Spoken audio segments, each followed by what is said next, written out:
PFचं आय T पासर आहे. I T पासर PFचं.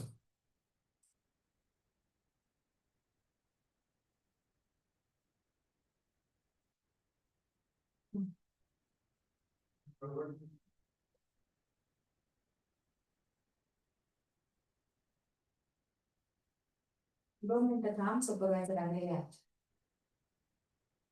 हा 2 मिनिट फोन लावते.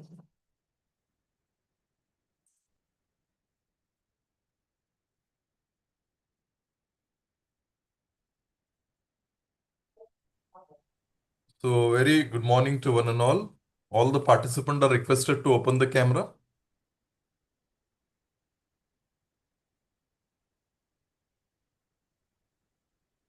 So, on behalf of UGC Malviya Mission Teachers Training Center, Dr. Babasaheb Ambedkar Marathwada University, Chhatrapati Sambhaji Nagar, I welcome today's resource person, Dr. Nidhi Arora, ma'am, to this Thank you so much, sir. morning session.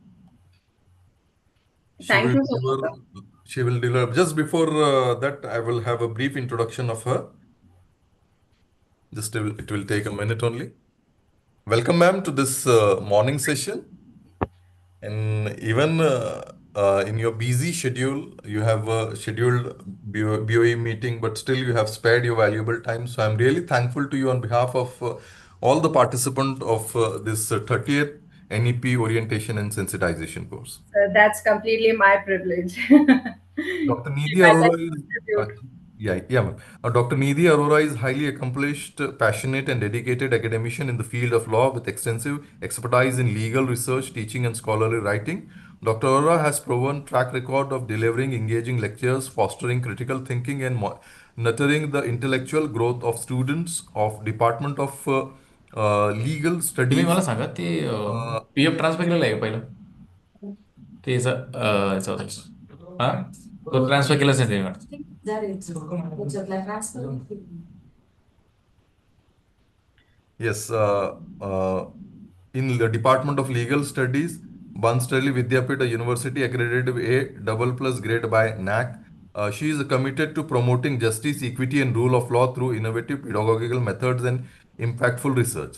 Her expertise has brought to her lures with chairing sessions at prestigious international conference, including 4th World Conference on Women Study in Colombo way back in the year 2018 and 15th Novo Annual Conference at Atlanta in 2021. A resourceful speaker, Dr. Arora has delivered invited lectures and keynote address on topics ranging from constitutional law and human rights to gender equality and sustainable development at various esteemed institutions, namely Government Loi College, Shahjahanpur in Madhya Pradesh, Regional Institute of Education, Ajmer in Rajasthan, Pragya Mahavidyalay, Bijanagar, Government College of Rajgarh. In different academic fest organized by these institutions, he has been a part of numerous international academic platforms and is an active participant in research supervision with 5 PhD scholars under her able mentorship. Dr. Arora has been resource person in advocating student diversity and inclusive education as invested by NEP 2020 with special emphasis on mentor-mentee relationship achievement gap at distinguished platform in Dr. H.S. Gore, Central University Sagar, Madhya Pradesh, Pondicherry University, Tejpur University and Sant Gadge Baba Amravati University in Maharashtra.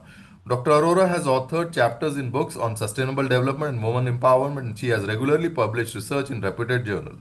Dr. Arora has presented her work in around 30 national and international conferences, namely in 7th International Science Congress organized by International Science Community Association and College of Science and Technology, Rajuri University of Bhutan, held on 8th and 9th December, and other conferences. Dr. Arora is also a member of several professional organizations, including South Asian Society of Criminology and Victimology and premium membership of Institute of Engineering Research and Publication. So indeed, it is really an honor and pleasure for all of us to have her here as a resource person. So again, I welcome and I would now hand over the session to her. Over to you, ma'am. Thank you so much, sir, for your kind words. So, a very good morning to each and everyone present here. Let's start with today's session. We'll be talking about the skill development. Is my presentation visible? Yes, ma'am. Thank you. So, we'll start with as we know that NAP is talking about the skill development. Skill development is one of the theme of NAP, right? So NAP is trying to transform the education with the help of skill development because we have to align ourselves with the need of 21st century. See, we were having n number of rules, regulation, policies before NAP also, right? So what was the need of having this NAP 2020? Because we have to align with the 21st century, we have to focus on the holistic development of the students, right? So first of all, what is skill development? We'll start with the skill development. If we try to understand the skill development, basically it refers to the process of acquiring and enhancing the abilities and competencies which are required for the effective performance in specific task or role. Right?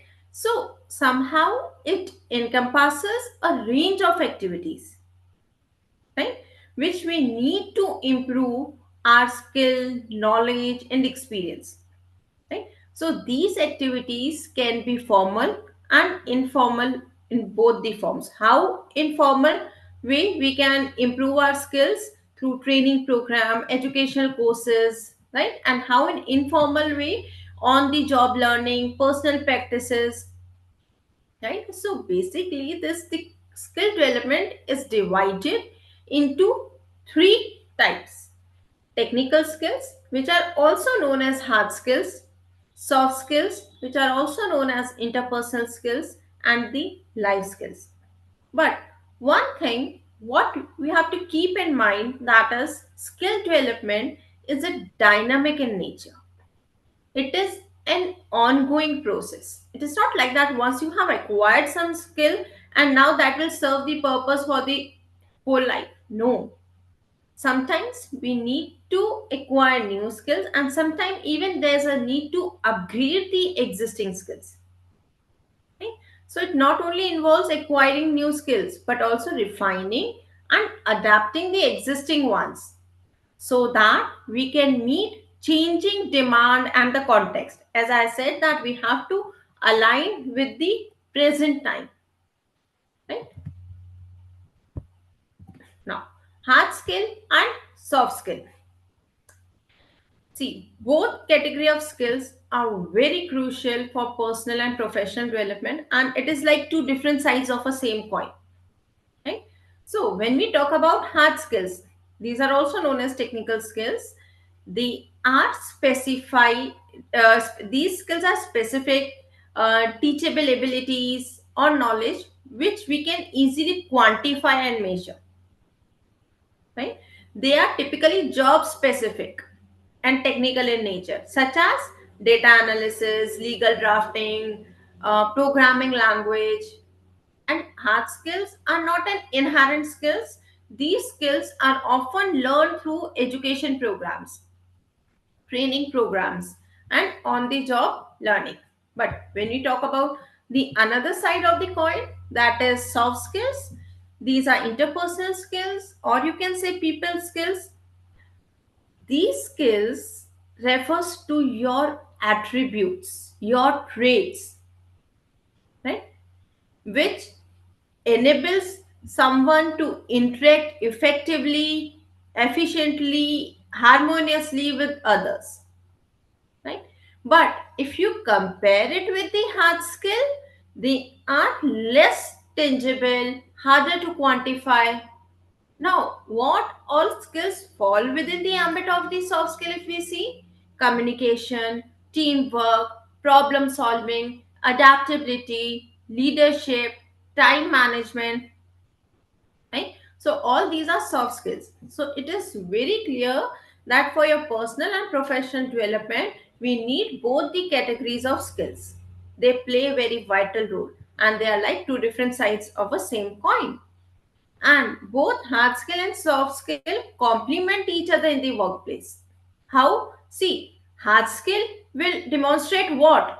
Hard skill is going to demonstrate your ability to perform some specific task, right? But what soft skill will do? On the other side of the coin, soft skill is going to enhance your ability to collaborate, communicate, and adapt in various work environment. So in such a way, we'll able to maintain a balance, because balancing and developing both type of skill is very important for your professional growth and success, right? Now, what are the professional skills for teachers and others, as we all are educators, right? So, if we see in today's competitive environment, professionals must develop a blend of hard and soft skills to excel in their career, right? When they will able to excel in their career, when they will able to contribute effectively and efficiently to their organization, right? So if we talk about the hard skill, as we know that these are technical abilities and knowledge which one require to perform specific job duties. So being a teacher or an educator, what all skills will fall within the ambit of the hard skill?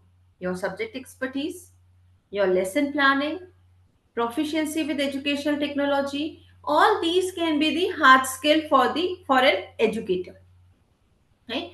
And for other professions, if you see, such as data analysis, project management, proficiency in software applications, right?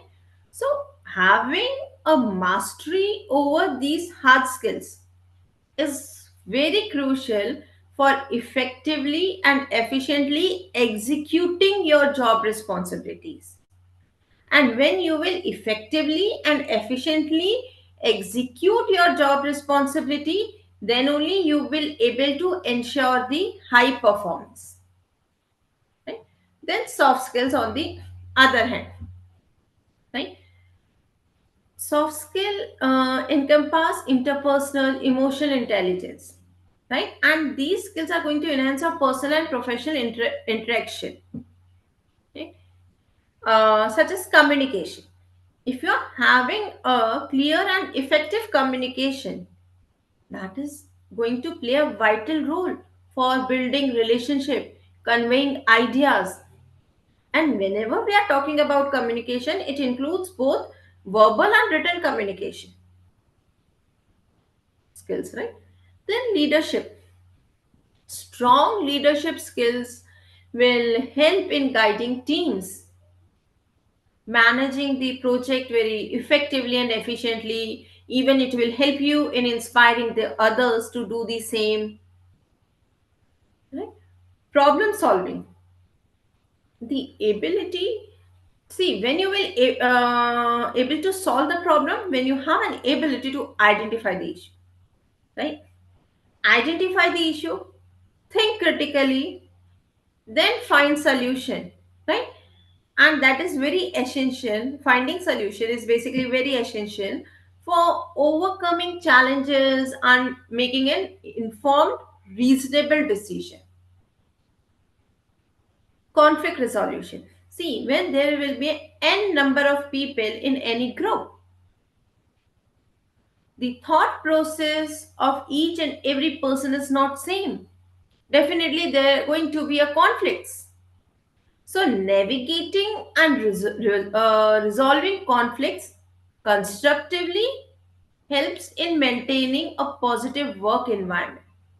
And when there will be a positive work environment, definitely it will foster a collaboration. Then adaptability, right? See, in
S- Sorry for the inconvenience caused. There was some technical issue. Just give me a second to share my presentation again. We'll continue.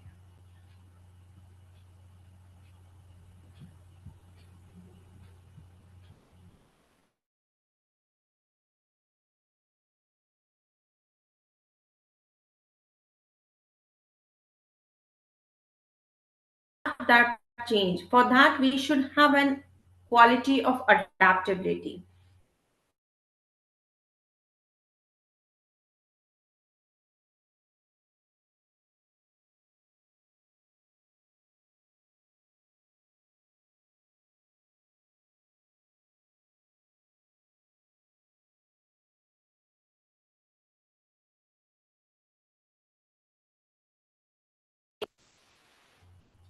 Just just give me a second.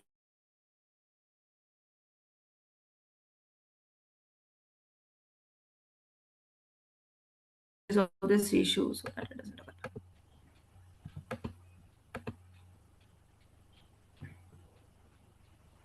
Fine.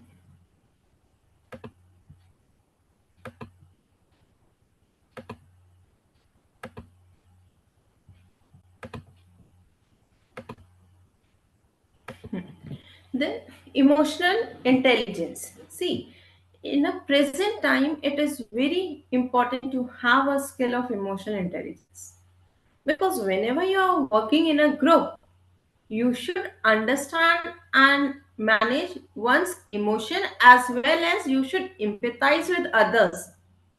And this is only the key to effective teamwork and the personal growth, right? Which is lacking in present time, right? So developing a combination of both hard and soft skills will enable professionals to build strong interpersonal relationship. Project it will project confidence. You will able to adapt to various situation, and very important for your career professional life, you will able to represent your organization very effectively and efficiently, right? Because for the growth, for the success, you have to represent your organization in an effective manner, and that is only going to help you. Now, vocational training, right? So what is vocational training? Is educational program what we do in UG, and vocational training is one of the same thing? Sorry, no, right? Vocational training basically refers to the educational program and courses which are designed to teach specific skills and knowledge which is related to the specific sector or career. See, what was the traditional form of teaching? If we see, in that, student used to do the rote memorization, they used to cram the thing, right? Whether that form of teaching is going to work in present scenario? Sorry, no. Because now we have to focus on the implementation aspect and the practical knowledge of the practical application of the knowledge what is provided by the teacher in the class, right? So it is unlike traditional academic education that focuses on the theoretical knowledge.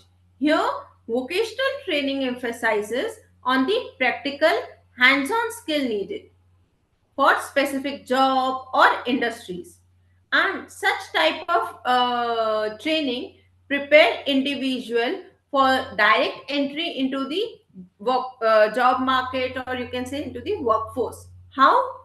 By equipping them with industry specific skills and competencies. See, until and unless you don't have any certification in respect to these skills what you acquire, no one is going to recognize it, right? So one of the key aspect of vocational training is certification and qualification, right? This vocational training provides certification or qualifications recognized by industry and employers, and that often led to the job readiness. Certification recognition is very important. Then another is that vocational program focuses on skills directly applicable to specific occupation. Then it provides you the hands-on training, real world experience. And if you see, such programs are typically of the shorter duration if you compare it with the traditional degree programs, and that enables faster entry into the job market. Right? So, national education policy emphasizes on the importance of the vocational education, and this policy aims to integrate it more effectively into the broader education system. If you see, NAP aims to integrate vocational training into general education, that is from grade 6 onwards, right? And this approach seeks to provide students with practical skills alongside their academic studies. Even NAP 2020 promotes NSQF. Now, what is this NSQF? National Skill Qualification Framework, right? Which aligns vocational education and training with the need of the job market. If you acquire such skills which are not needed in the job, which is not required by the job market, no one is going to hire. So, aim is to ensure that vocational training meet industry standards and provide required qualification, means recognition. Then, NAP encourages the establishment of community colleges, skill development centers to provide vocational training and skill development opportunities, right? And when we are saying that, we are trying. Okay. When we are saying that, we are trying to integrate into our academic setting so that students don't have to devote some extra time for some vocational programs once they complete the degree program. So, vocational subjects are to be integrated into the school curricula, allowing students to gain practical skills while pursuing their regular academic courses, right? And very important, I'm again repeating that we have to align with the need of 21st century. So now put more emphasis on collaboration between whom, between educational institutions and industries, to ensure that vocational training is aligned with the current job market demand, right? So by focusing on these aspects, what NAP is trying to do, NAP aims to bridge the gap between two sectors, education and employment, right? And if we're able to bridge that particular gap, we'll able to enhance the employability of graduates and support, we'll able to support the economic growth through a skilled workforce, because when we'll have skilled workforce, they are going to contribute directly to the economic growth of the country, right? Now, what is the importance of skill development? Why it is important, right?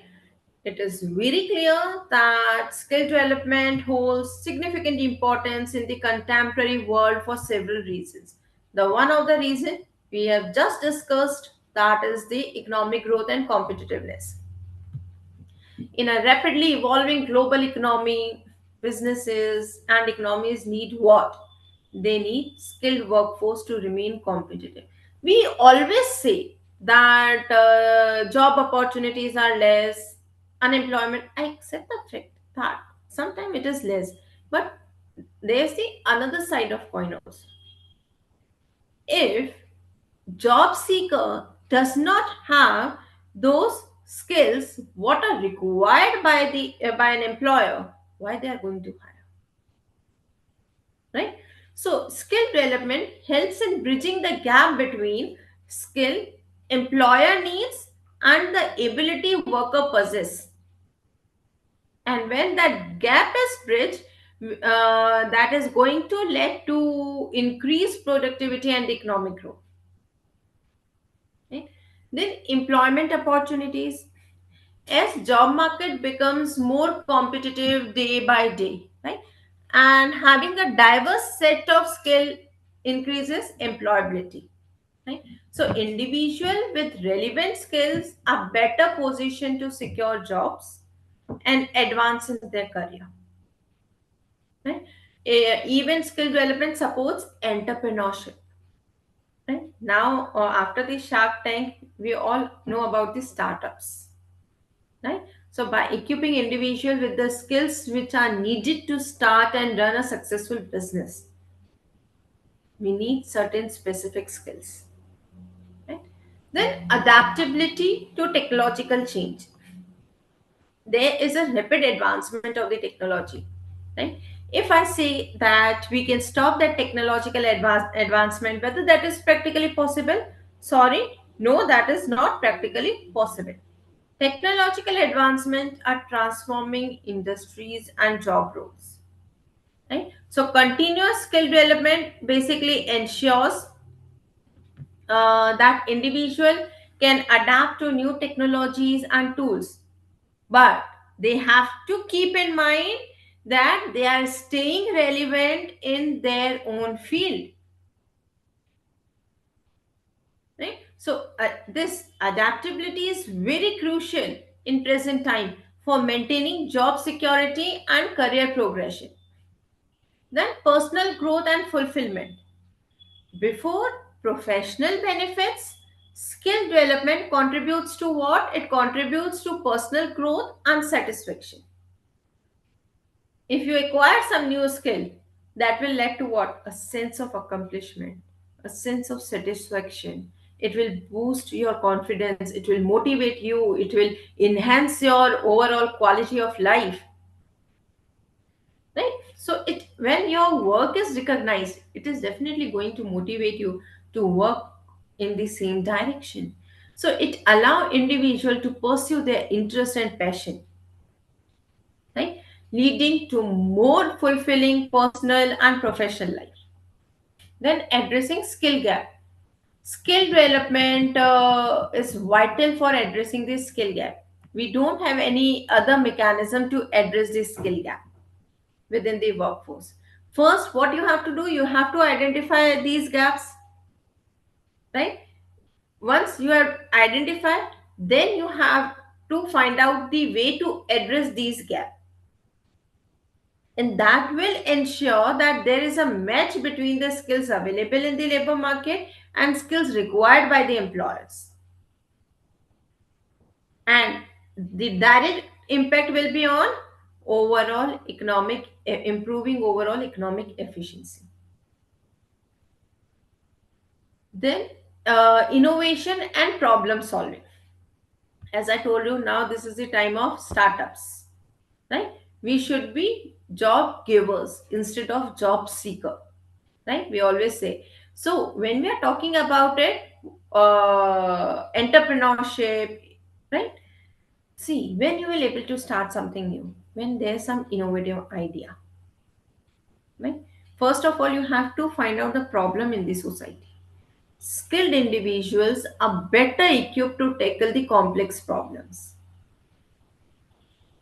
right? And when you will identify the problem, definitely that is going to contribute to what? To the innovation, right? How? You will do the critical thinking, then there will be a creativity, right? And all these things are very essential for solving challenges. Then social and economic inclusion. Effective skill development program can promote social inclusion by providing opportunities for marginalized and underrepresented groups, right, to gain valuable skills. See, option of skill development should be there for each and every individual without any kind of discrimination on any basis. See, in a country like India, there is a huge diversity. Again, I'm saying that if I say that diversity can be eliminated, sorry, that is not practically possible, right? So we should not discriminate between the people. Each and every individual has a right for the skill development, right? Irrespective of the fact that how much educated that person is, right? caste, color, creed, sex, education, all these things should not be a criteria for this skill development. See, when we are talking about marginalized, underrepresented group, if they gain some valuable skills, they will able to start some cottage industry in the rural areas in their area, and even they can earn their livelihood. And this inclusion is going to help in reducing the inequality.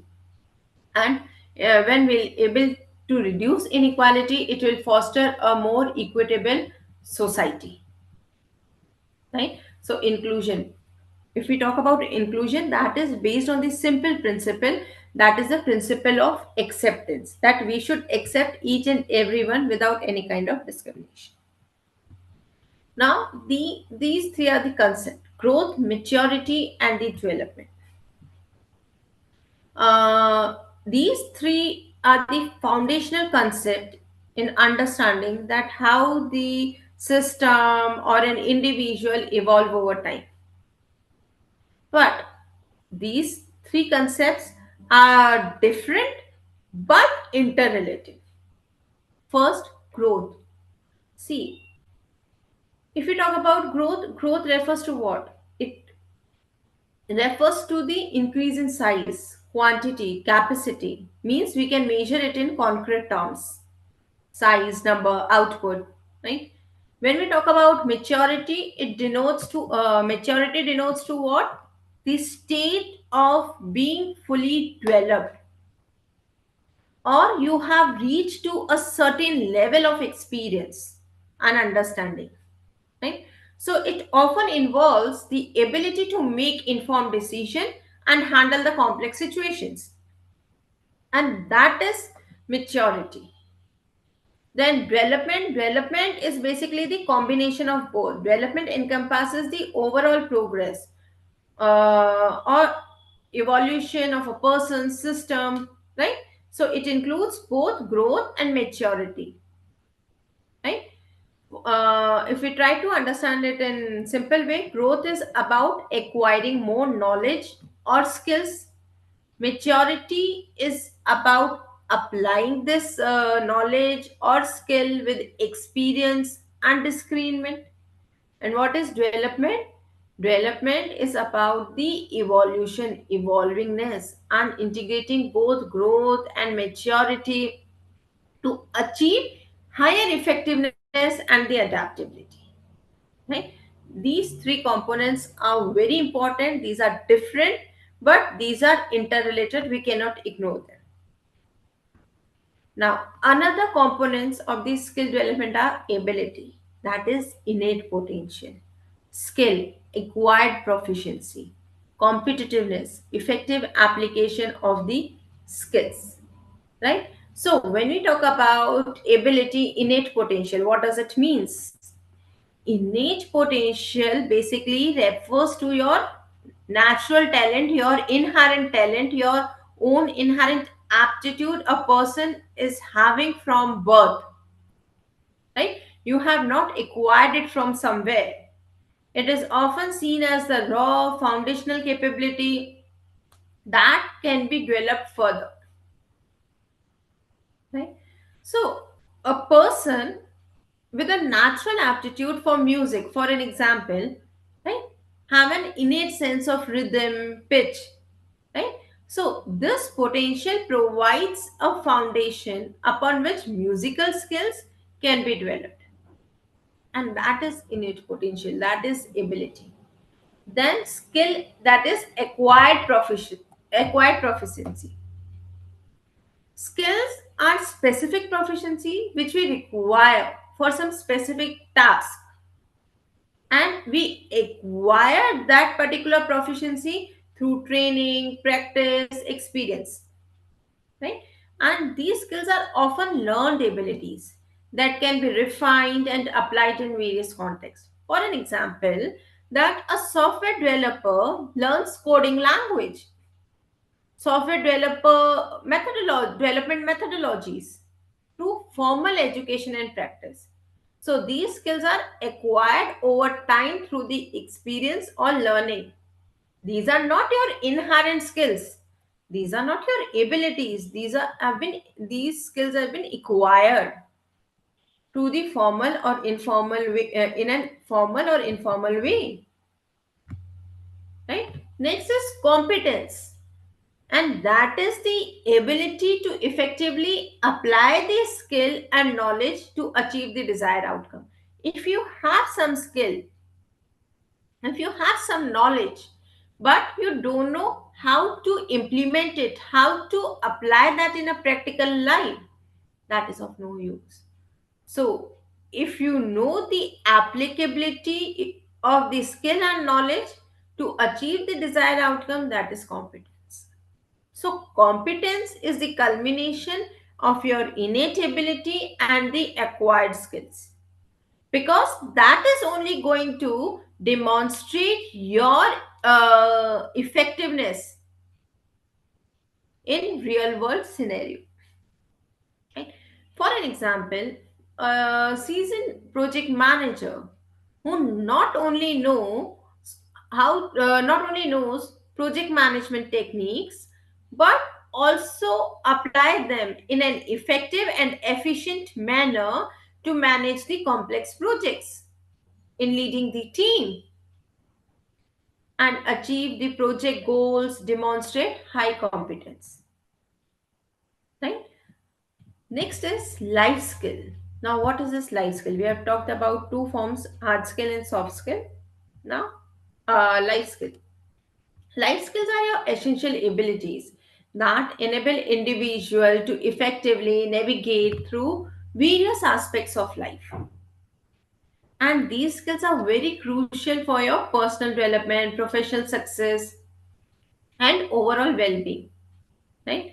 And it goes beyond academic knowledge and technical skill. Why? Because it focusing on what? It is focusing on practical and interpersonal abilities, right? As we have talked about the communication, right? If you have an ability to convey information clearly and effectively,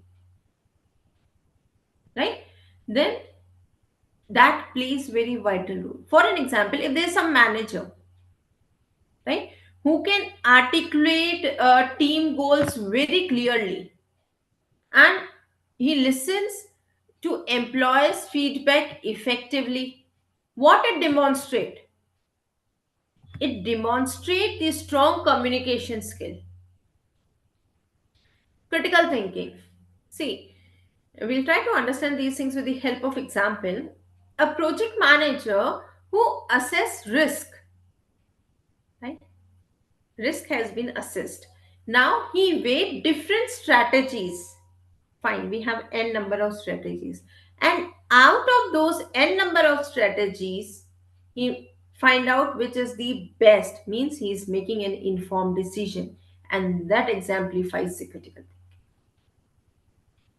Then emotional intelligence. Best example of emotional intelligence is customer care service. Right? So, customer service representatives who remain calm under pressure, empathize with clients, shows high emotional intelligence. Sometimes, being a customer, we become harsh to them, but they are always calm.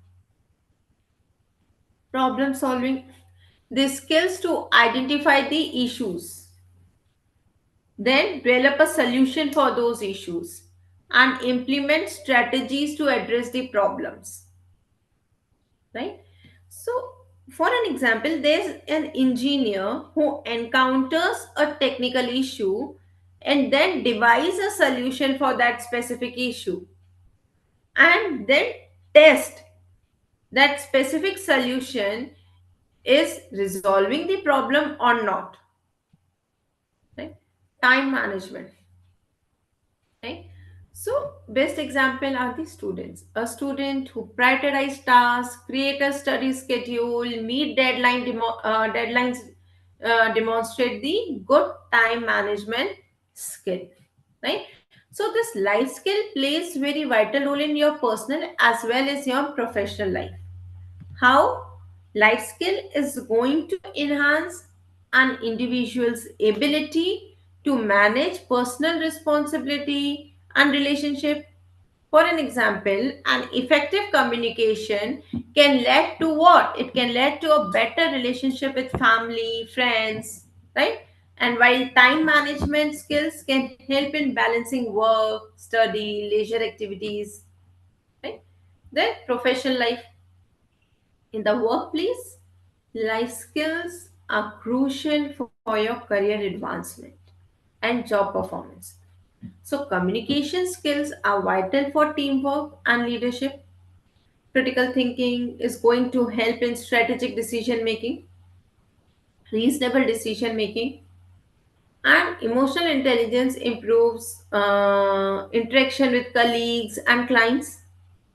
And if you're having a strong problem solving ability, that will lead to the innovative solutions, process improvements.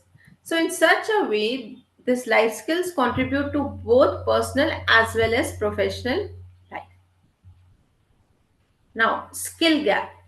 Now, what is skill gap? See, there are two things: skills that employer requires and the what job seeker possess. And there's a discrepancy between these two, and that is known as skill gap. Right? So basically, skill gap represents the shortfall in skills that impacts an individual's employability or productivity in the workplace. Right? So skill development is focusing on the skill gap, that how we can bridge that particular gap, right? How we can remove that discrepancy. There are certain current trends and statistics which talks about the skill gap. If you see the global trend, right, World Economic Forum future of job reports, right, clearly shows that many industries face skill shortage in areas such as data analytics, artificial intelligence, cyber security, right? So, for an example, there's a rise in the digital technologies that has created a demand for tech savvy professionals. Yet, there remain a significant shortage of individuals with these skills. Then, regional trends. In developing countries, there may be gaps in basic skills such as literacy and numeracy. And if people don't have those basic skills, that is literacy and numeracy, that is going to hinder workforce participation. And when workforce participation is hindered, there is a direct impact on what? Economic growth of the country. Then sector specific trends. Healthcare sector often experiences skill gap. Why? Due to rapid advancement of medical technology and an aging population. So there is a demand of what? There is a demand of skilled nurses, medical technicians are growing at a rapid pace. But yet there is a shortage of a qualified professional in these fields. Right?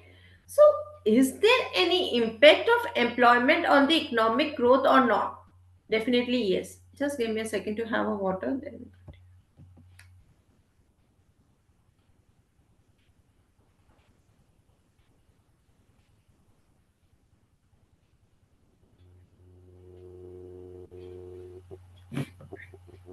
Thank you.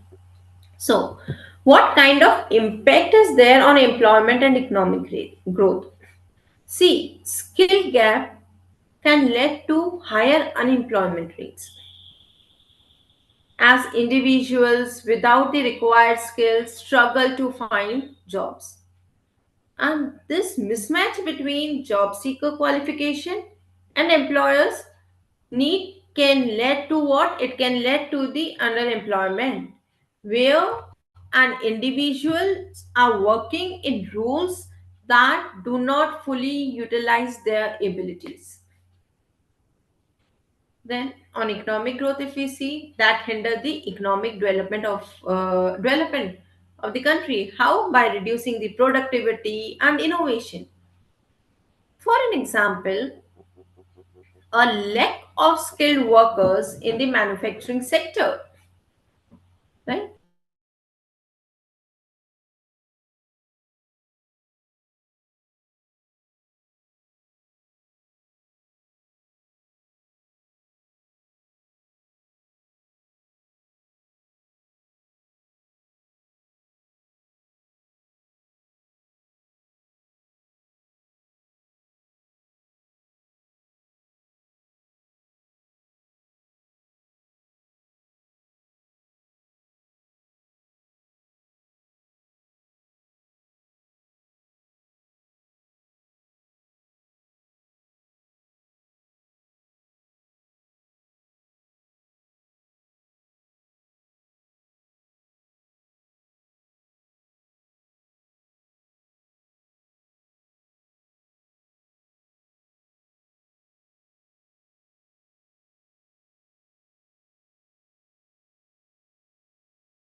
Thank you so much.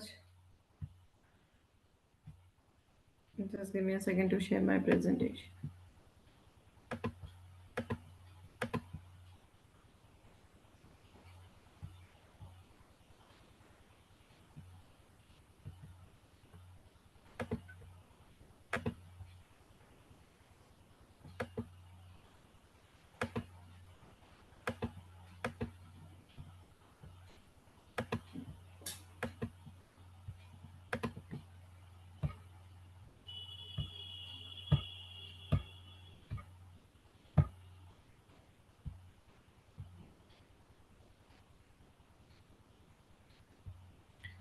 Fine. Let's start without the presentation. We'll share with you so that the problem doesn't occur again. So we were at the impact, that what kind of impact is there on the employment and the economic growth. So we have talked about the economic growth, right? We talk about that when lack of skilled worker in the manufacturing sector is there, it is going to slow down your production process in technological advancement, and that is going to affect your overall economic performances, right? So simultaneously, as we know now, this is an era of startups. So companies may face increased costs related to recruitment, training, turnover if they cannot find employees with the necessary skills. So for an example, there's a tech company that struggle to find qualified software developers, right? They may experience delay in product development and competitive disadvantagement, right? So now the question arises that how we should improve or how we should address these skill gaps. Very simple phenomena is there. First of all, try to identify the gap, right? Once you identify the gap, opt for certain formal or informal programs to address that specific gap, right? Once you acquire those skills, now try to implement those skills in a practical manner and analyze whether you are able to achieve the desired outcome or not, right? Simple phenomena. Practice makes man perfect, what we teach to the students, right? But now, new, what are the new generation skills, emerging skills, right? So first of all, rapid evolution of technology and globalization is there, right? And this rapid advancement of technology and globalization has led to what? It has led to a significant shift in the skill sets what are required in the modern workforce, right? So new generation skills encompasses digital literacy, soft skills, technical skills, all of which are very crucial for adapting to the ever changing professional landscape, right? And if we see NAP even acknowledges these needs and it emphasizes on integrating such skills into the mainstream education so that we can better prepare student for the future challenges, right? So when we are talking about digital literacy, as this is digital literacy is a emerging skill. Digital literacy refers to the ability to effectively use digital tools and technologies to access, evaluate, and create information, right? So this includes a range of skills from basic computer use to advanced management, right? So even if you see NAP emphasizes on integrating digital literacy across all level of education. It highlights the need for developing digital skills from an early age. Why? To ensure that students are prepared for the demand of a digital economy. Right? So the policy, this NAP advocates for the inclusion of digital tools in teaching methods, curriculum design to enhance students' digital competencies. We always say there are drawbacks They are the cons of the digitalization, but simultaneously it has certain pros, benefits. So we should focus on that. We should use it in a productive manner. Soft skills. We know that soft skills are non technical abilities which relate to how individual interact with others, right? So emotional intelligence, communication, problem solving skills can be a part of soft skill. So soft skills, if you see, these are very essential for your professional success because soft skills complement your technical abilities. Merely having hard skills or technical abilities will not help you in retaining that specific job, right? So NAP stresses the development of soft skill through the experiential learning and co-curricular activities, right? So it encourages education institutions to foster communication, teamwork, critical thinking skills, recognizing their roles in holistic student development, right? I always basically request an educators that never frame your question paper with starts. Your questions should not start with what, where, when, how, because such questions fall within the ambit of the direct question where student is not going to do the brainstorming or the critical analysis, critical thinking. Student is going to do just rote memorization. They just going to cram the things and write it down, and that will not serve the purpose. Your question should be of such a form that should be situation based, practical question where student is going to do the brainstorming, critical thinking, and that is a need of an hour. Right? Student should know, yes, this concept was taught by the teacher in the class. Now, how that specific concept is applicable on the given situation. Right?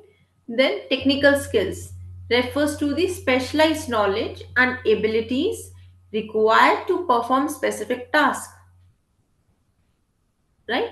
So NAP basically supports the inclusion of technical skills in the curriculum, particularly through vocational programs, training programs, and even NAP promotes the integration of practical technical training into educational courses so that we can align ourselves with the industry requirements and enhance employability, right?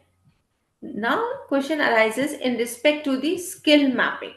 Basically there are two forms of mapping, vertical and horizontal mapping, but before that we'll try to understand that what is skill mapping.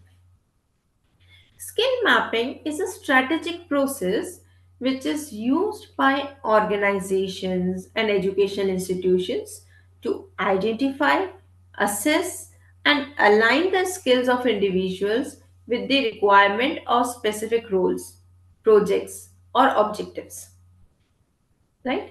Even this skill mapping helps in identifying the skill gap, then customize training and development program for that, optimize resource allocation, and enhance workforce planning and succession planning, right? So now vertical, what is vertical mapping, right? When you are moving upwards in a same career ladder or a sector, that is vertical mapping. I'm again repeating so that it is clear to you that vertical mapping is basically a process of analyzing and organizing skills within a specific career ladder or a sector, right? See, means assistant professor, associate professor, professor, that is in the same career ladder in the same sector. It helps in understanding the competencies needed at various stage of a same career, that is from entry level to a senior role, right? I will just take an example for that. IT sector, information technology sector, right?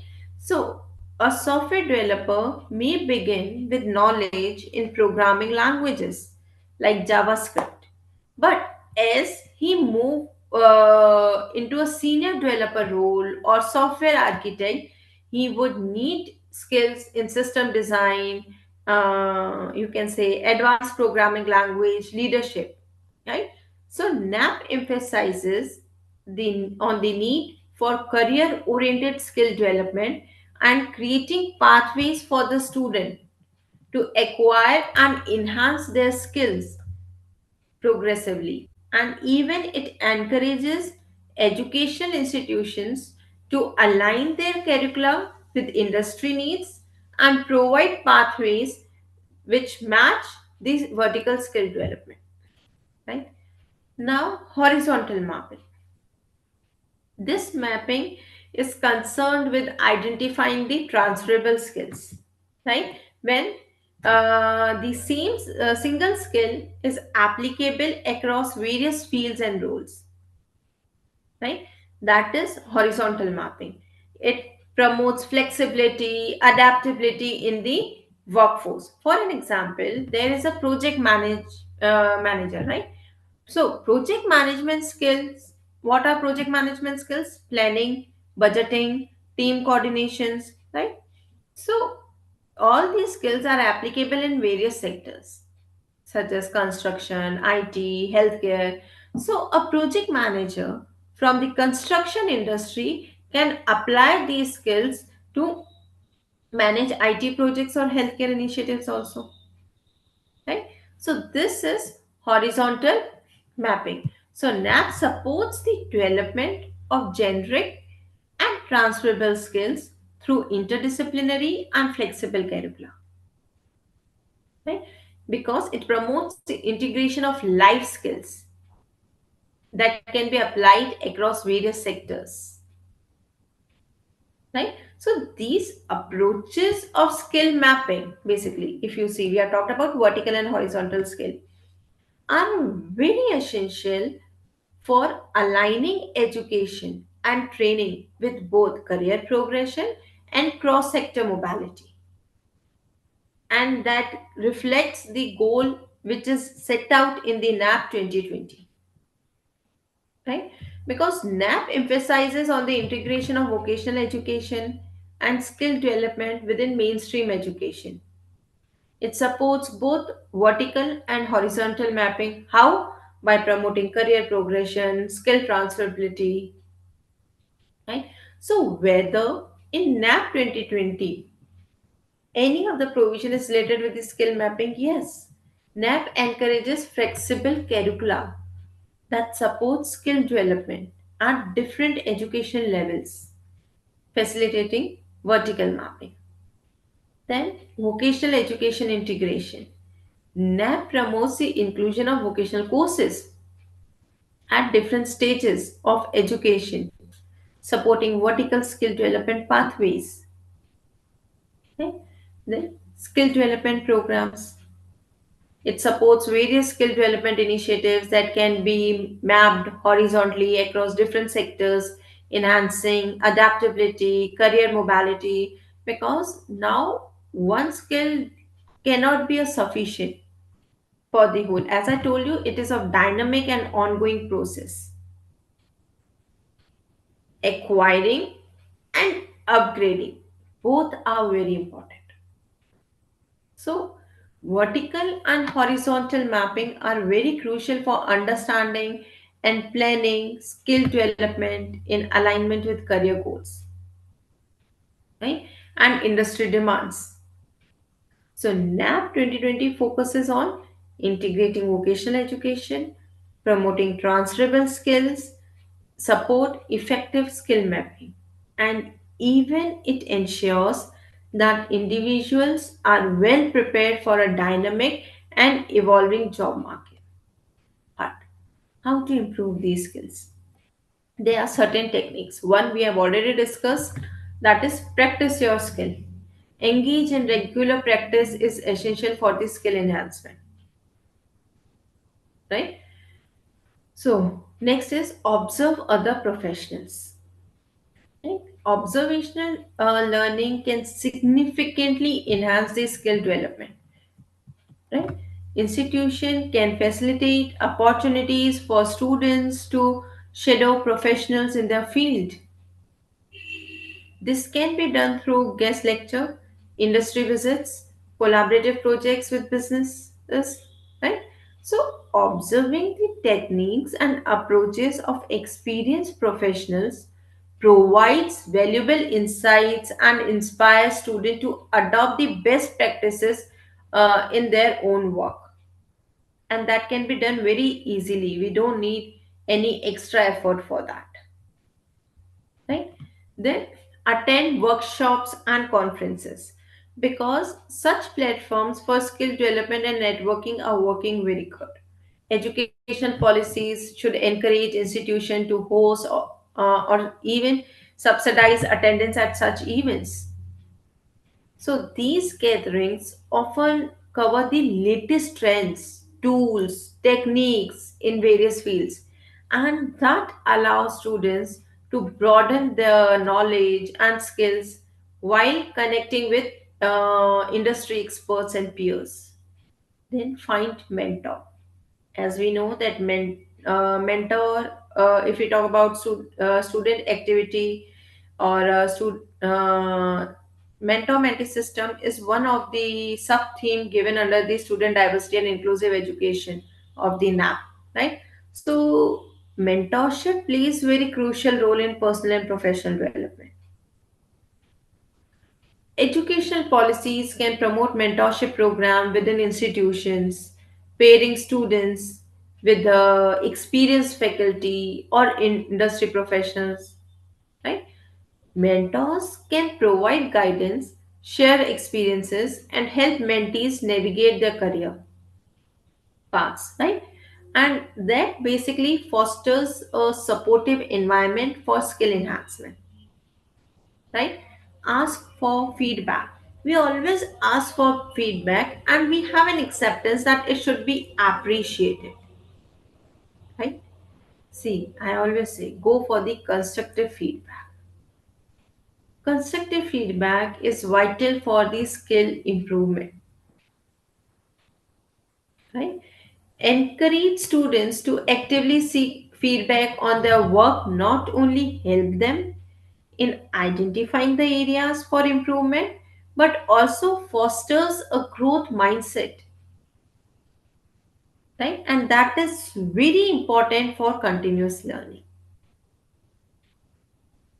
right? So by implementing what all strategies we have discussed, right, institution can create an environment that nurtures talent and enhance skill development, right? Now there are the government and private sector. Right? So, what role basically government and private sector play in this skilling program? Are there any role of the government and private sector? Definitely yes. You see that from where we get the financial support, government funding and subsidies to promote skill development program. For infrastructure development, we need funds. We get it from government. Capacity building programs, we need fund for get it from government, right? Who is going to frame the policy? We are not going to frame the policy, right? So formulation of policy and regulatory framework to support skill development initiatives, and while ensuring that it should align with the industry needs. So policy framework will be brought by the government. Then private sector participation, if we see, collaboration with private sector firms to design curriculum, offer internships, ensure training programs are aligned with the industry standards. I think you all would have heard about CSR, corporate social responsibility. Many corporate contributes to the skill development through CSR initiatives, supporting training centers, right? You can say that, and skill development academies.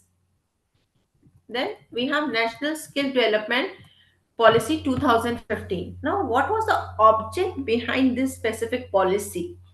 The object was to create the skilled workforce. The primary object of 2015 policy was to create skilled workforce, but there's a condition with employable skills to meet the growing demand of industries across these sectors. Next objective was that the policy aimed to enhance the employability of the youth and provide opportunities for lifelong learning and skill upgradation.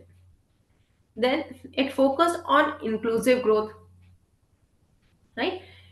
2015 policy emphasized inclusive growth. How? By focusing on marginalized communities, women, differently able individuals, ensuring that they should also get benefit from the skill development programs. Means we should abide by the principle of acceptance. There should not be any kind of discrimination among the people. So, is there any impact of 2015 policy on the higher education institutions? Yes. What was that impact? See, integration of vocational education took place, right? 2015 policy spurred the integration of vocational education into the mainstream education through the initiative like Bachelor of Vocation BVOC program, right? So these programs bridge the gap between academic learning and industry requirement. Then curriculum reform took place, right? Higher education institution revised their curricula to align with 2015 policies objective. They have incorporated skill development modules, practical training components, right? Then enhanced industry collaboration. The policy encouraged that the higher education institution should collaborate closely with industries for the internships, apprenticeship, industry academia partnership, right? So all these were the impacts of this specific policy. Then National Skill Index. This National Skill Index uh, is designed to measure and evaluate the skill development ecosystem in India. And what is the primary objective of this specific index is to provide a comprehensive assessment of the skill development landscape across various states and sectors, right?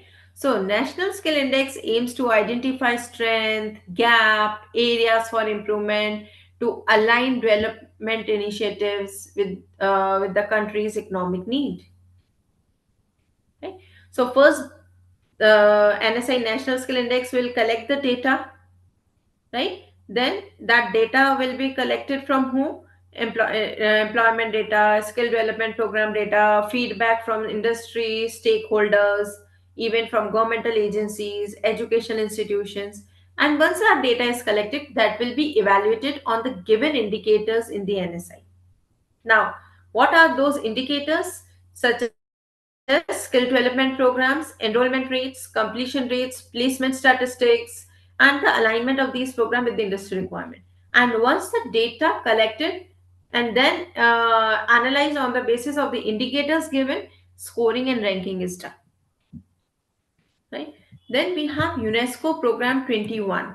See, this is an international initiative which aimed at fostering the sustainable development. Right? Now the question arises, ma'am, we are talking about skill development and it talks about sustainable development. So it aimed at fostering sustainable development through skill development and education. Right? So the primary objective of UNESCO Program 21 was to enhance educational quality, right? Not merely focusing on the quantity, then promoting lifelong learning means encouraging continuous learning and skill development throughout an individual life. Then, third objective was addressing global skill gap. Identify and address the skill gap that impact economic development and social inclusion. Right? Now, is there any link between the, if we see between the skill levels and economic growth? There's a direct link. Skilled workers are more productive, right? And when we have productive skilled workers, they will contribute to the higher output and economic growth, right? Even skill development will reduce the unemployment, right? By aligning the skills of the workforce with job market demand. Then economic diversification. Skill development will support economic diversification by fostering new industries and sectors. For an example, training in the renewable energy technologies can definitely help region transitions from traditional industries to green technologies, and that is going to create a new job opportunities in future, right? Then what all projected trends are there? If you see automation and digitalization is one, because as automation and digital technologies advances, there will be a growing demand for what? Digital skills. So the future workforce will need to adapt a new technologies, requiring continuous skill development to stay relevant. Then green economy. Now we are trying to shift towards a green economy, and that is going to create new job opportunities in sector like renewable energies, sustainable agriculture, environmental conservation, right? So training programs focus on green skills will be crucial for preparing the workforce for these emerging fields. Okay. Then even the concept of lifelong learning will become increasingly important as industries evolve rapidly. Right? So continuous skill development and upskilling will be necessary to meet the changing job requirement and maintain employability. Right? So, while concluding my session, I would just say that embracing these emerging trends and policy recommendations will be crucial in shaping a robust and responsive skill development ecosystem in higher education. So, by aligning with the goals and principles of NAP, we can create a future ready workforce equipped with the skills and competencies which are needed to thrive in the global economy. But in last, there's a simple call for action from you all, that merely having the policies, rules, regulations will never serve the purpose until and unless implementation of those rules, regulations are there. Right? Now, ball is in the court of whom? Ball is in the court of us educators. UGC has done the task. UGC has framed the policy. Even next step has been taken by the UGC. That is the orientation program what you are attending right now, to so that educators are well versed with the provisions of the NAP. So now ball is in the court of us educators to implement the policy of NAP. So there's an humble request from you all. Once you go back to your own institution after completing this program, try to implement the provision of NAP in your institution for the welfare of the students. Thank you. Open for Q&A.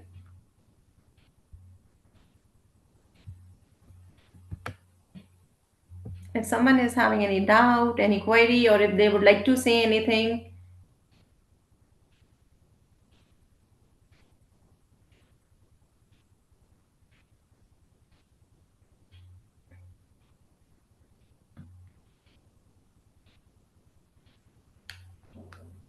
If there's any query, they may ask.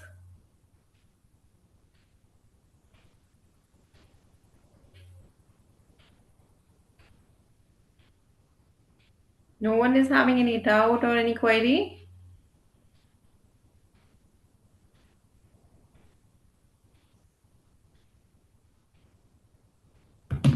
So, is there anyone from organizers?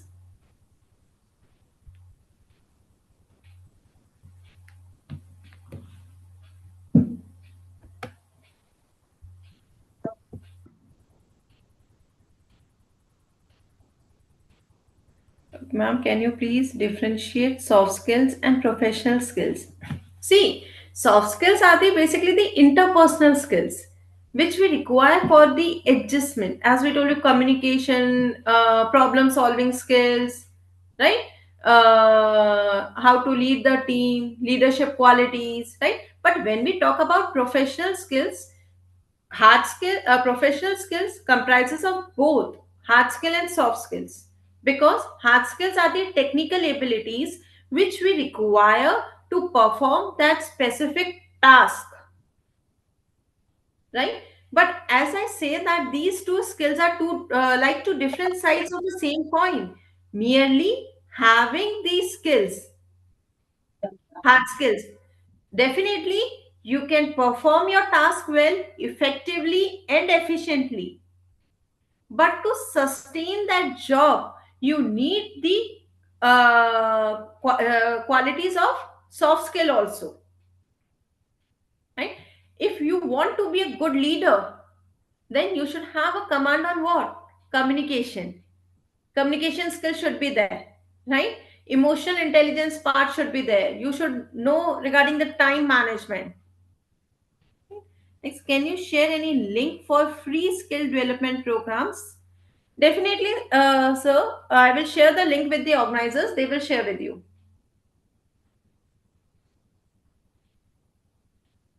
Anyone else?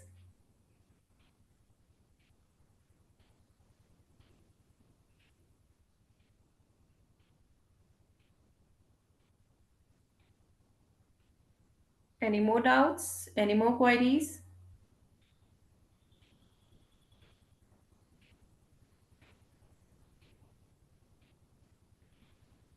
Thank you, each and everyone, for your compliments.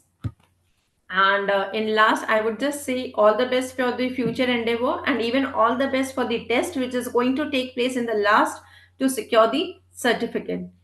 I would just request the organizers. Is there anyone from the organizers? Yes, ma'am. Yes. Sir, I'm done from my side. Yes, yes, ma'am. Yes. Thank you, ma'am. Thank you so much, sir. Thank you, ma'am. Thank you. All the best.